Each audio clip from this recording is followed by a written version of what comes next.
비트코인의 창시자인 사토시가 과연 누구냐? 그런 거를 4년 동안 추적을 했습니다. 미국에서 주요 유력 언론 CNN하고 블룸버그, 그래서 그것도 방송에서 뭐 보도는 보도대로 나가지만 그게 좀 눈길을 끌었고요.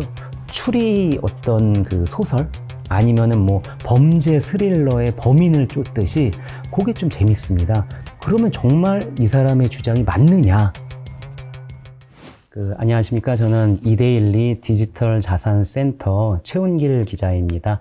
지금 디지털 자산 관련된 뭐 스테이블 코인 비롯해서 그 관련된 전반적인 취재를 하고 있는데요. 오늘 말씀드릴 거는 지금 미국에서 화제가 되고 있는 비트코인 관련된 다큐가 있어서 잠깐 설명해 드리고 싶어서 오늘 이 자리에 오게 됐는데요. 지난주 22일 날 그 비트코인 창시자인 그 사토시를 찾아서, 그러니까 Finding 사토시라는 그 미 다큐가 그 개봉을 했습니다. 아마 이 다큐는 실제로 어디 극장에 가셔서 보지 않으셔도 앱에 가면은 그걸 결제를 통해서 충분히 볼 수 있는 그런 내용이니까요. 이거 바로 보시면 되는데요. 이 내용에서 보면은 그 제작진들이, 그러니까 뉴욕 타임스 그 베스트셀러 그 작가이자 그 탐사 기자인 그 윌리엄 코안하고요. 그리고 그 사설 탐정인 그 타일러 마로니가 만든 그런 다큐인데요. 이 다큐의 내용이 뭐냐면 결국 비트코인의 창시자인 그 사토시가 과연 누구냐? 그런 거를 4년 동안 추적을 했습니다. 이게 사실 뭐 보통 뭐 1, 2년도 아니라 4년간 이 정체만 추적한 거기 때문에 이 자체로도 상당히 좀 이목을 끄는 거고요. 이 다큐에 우선 가장 중점되는 게 그럼 사토시가 과연 누구냐? 그거에 대해서도 그동안에 나왔던 것과 다른 이제 주장을 했는데 그게 뭐냐면 사토시는 두 암호학자, 그러니까 할핀이라는 암호학자하고요. 그 렌 사사만이라는 암호학자가 둘이 그 합작을 해서 만들었고 사토시라는 가명을 쓴 거다.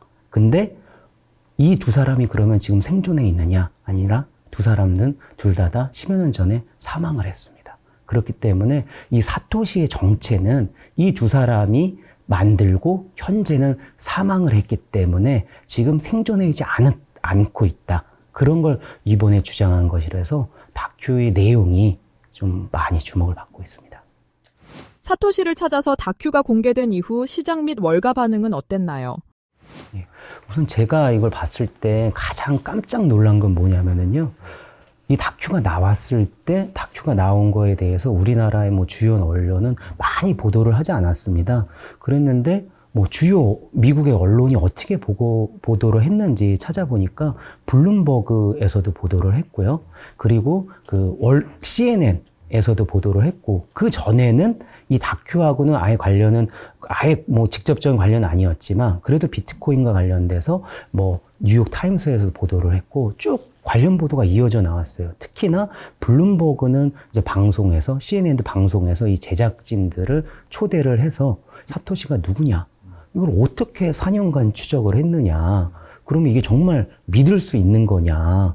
그러면 이거에 대해서 그러면은 향후에는 좀 어떤 파장이 있는 거냐 그런 걸 조목조목 인터뷰를 한 게 미국에서 주요 유력 언론 CNN하고 블룸버그 그래서 그것도 방송에서 뭐 보도는 보도대로 나가지만 그게 좀 눈길을 끌었고요. 또 하나는 이 다큐가 나오는 것 때문에 지금 비트코인 시세가 뭐 영향을 받거나 그런 건 아닌 것 같습니다. 왜냐하면 지난주에 비트코인 시세가 한 개당 그 달러로 한 75,000달러 정도 됐는데 오늘 이 시간 일주일 정도 지난 지금도 보면은 한 75,000달러 안팎에서 움직이고 있어서 다큐 때문에 움직이는 것보다는 지금 사실 뭐 더 잘 아시겠지만 뭐 미 이란과의 뭐 호르무즈 해협이 어떻게 되느냐 또 미 연준에서 또 FOMC가 있으니까 그 결과가 어떻게 되느냐 그리고 또 뭐 이번 주에 또 빅테크 실적도 있고요. 그리고 특히나 이제 다음 달에 보면은 그 제롬 파월 연준 의장이 이제 퇴임을 하고 새로 이제 케빈 워시 그 연준 의장이 오는 거에 따라 케빈 워시는 본인이 코인도 갖고 있는 걸로 청문회에서 드러났잖아요. 그렇기 때문에 과거 지금 파월 의장보다는 좀 친디지털 자산 입장이지 않을까 해서 그 비트코인이 좀 떨어지지는 않고 조금씩 6만 달러대에서 지금 7만 달러, 7만 5천 달러 조금씩 반등은 하고 있지만 다큐 관련돼서의 영향력은 당장은 없지만 근데 앞으로는 뭐 워낙 뭐 코인 시장이라는 게 뭐 하루에도 여러 번 변하는 거니까 이게 얼마나 영향이 있을지는 조금 더 보면 좋을 것 같습니다. 뉴욕타임스 작가와 사설 탐정은 어떻게 사토시 나카모토의 정체를 추적했나요? 예, 사실 누가 그 사토시냐 그것도 관심사지만 저는 이 다큐를 보면서 좀 재미났던 게 4년 동안을 추적을 했는데 어떻게 추적을 했을까? 그게 사실 더 궁금했어요. 근데 실제 이 다큐를 한번 보시면은 약간 추리 어떤 그 소설 아니면은 뭐 범죄 스릴러의 범인을 쫓듯이 우리 영화를 한번 쫙 보면 화이트보드 쫙 있고 거기에 이름이 쫙 써 있고 하잖아요. 근데 그 제작진들도 이름을 쫙 써놓고 한 명 한 명씩 이렇게 팩트 체크를 하는 거예요. 이 사람이 과연 맞느냐 아니냐. 그러니까 좁혀나가는 그 과정이 상당히 흥미진진하거든요. 그러니까 비트코인을 갖고 있든 안 갖고 있든 관심이 있든 없든 이 사람들이 과연 주장하는 게 얼마나 신빙성이 있느냐 그걸 보는 게 사실 한 다큐가 한 100분 그 정도 분량이 되는데 그게 좀 재밌습니다. 근데 그러면 정말 이 사람의 주장이 맞느냐 그걸 보면 한 3가지 정도 그 근거를 제시를 했거든요. 하나씩 좀 말씀드리면 일단 첫 번째로는 활동 시간대를 얘기를 했습니다.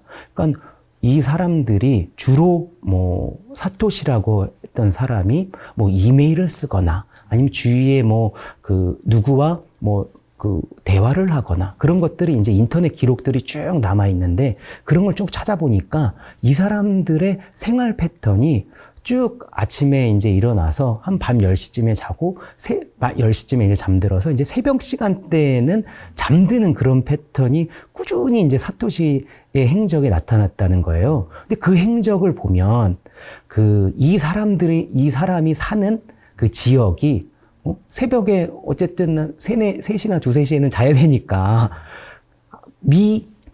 서부의 그 시간대하고 비슷한 그러니까 영국 시간대는 아니었다 이렇게 얘기를 했어요. 근데 이것도 아주 재미난 포인트인데 이 다큐가 보도되기 얼마 전에 뉴욕타임스에서는 좀 이따 조금 더 설명할 텐데 영국인 암호학자를 사토시라고 이렇게 보도를 했거든요. 탐사 보도를요.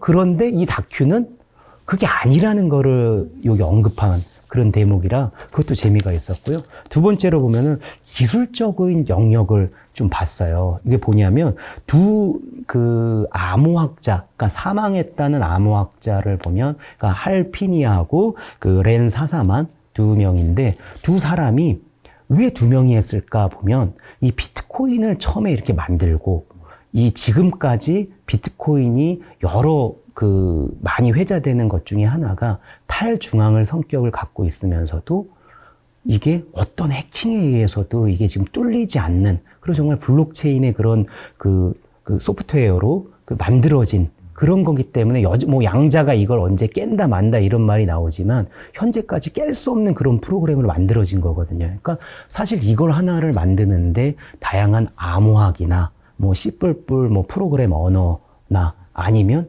기본적으로 여기에도 보면 철학적인 게 있거든요. 그러니까 기존의 어떤 큰 연준이나 중앙은행이 금융을 다 통제하는 그게 아니라 정말 이들에서 자유로워지고 싶어하는 탈중앙의 성격을 반영한 그런 철학도 여기 반영을 해야 될 것이고 그게 좀 제대로 구현이 되려면 어떤 시스템 측면에서도 좀 원활한 그런 측면도 가져야 될 것이고 하다 보니 일종의 컴퓨터 공학적인 측면도 있어야 되고 하나의 또 어떤 인문 철학적인 그런 부분도 같이 이렇게 구성이 돼야 되는 거니까 한 사람이 물론 정말 똑똑한 천재가 양쪽에 문과, 이과, 인문계, 자연계를 다 할 수도 있겠지만 이 다큐의 주장은 역할 분담을 했을 것이다. 그래서 피니 같은 경우에는 좀 프로그래밍과 기술 쪽에 조금 더 이렇게 많이 특화돼 있고 잘 알고 있고 그리고 실제로 사토시와 서로 이렇게 비트코인 송금을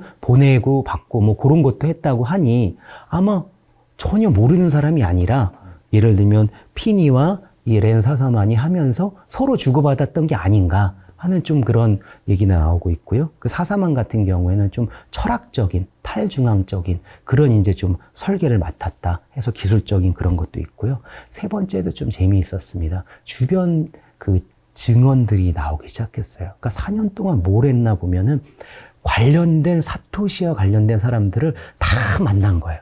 정말 많은 사람들을. 근데 그 사람들이 대부분 뭐 암호학자거나 어느 프로그램을 만든거나 코딩을 하는 사람이나 그런 사람들을 다 만나다 보니 실제로 이게 만드는 과정에서 주변 사람들이 제가 비트코인 만든 것 같아. 그런 소문이 돌잖아요. 그러니까 주변 사람들도 이제 증언을 하게 된 거예요. 그러니까 거기까지 보면은 아니 물론 직장 다니다 보면 저 사람이 만든 거야. 이렇게 그러니까 자세히 또 모르잖아요. 그런데 이 다큐의 재미난 부분은 두 그 암호학자, 사토시라고 추정되는 사람의 두 암호학자의 와이프를 각각 가서 인터뷰를 했습니다. 그래서 와이프한테 물어봤죠.